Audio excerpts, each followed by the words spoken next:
三体》真实的结局，以刘慈欣严谨的作风以及对国外科幻作家那种人文主义是持有绝望与悲观态度的。作者真实的构想的结局是将保持宇宙坍缩状态的临界值是宇宙所有物质的总和，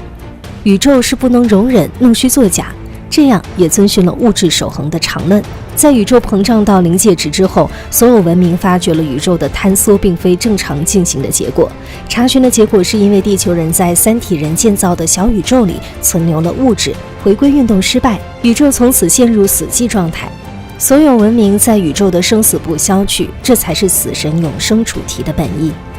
正如前文所说，宇宙文明呈拥挤态已经被文明改造的面目全非，我们探索的宇宙也并非田园时代的宇宙。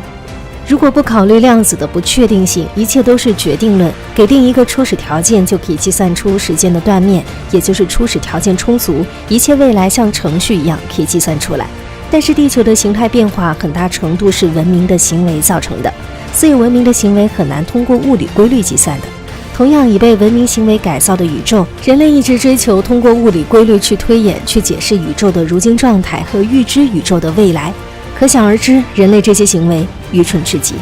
这些已经是科学之外的事了。宇宙的规律是永恒不变的，但是通过规律也无法计算宇宙的。从哲学角度，我们就该考虑造物主的存在性了。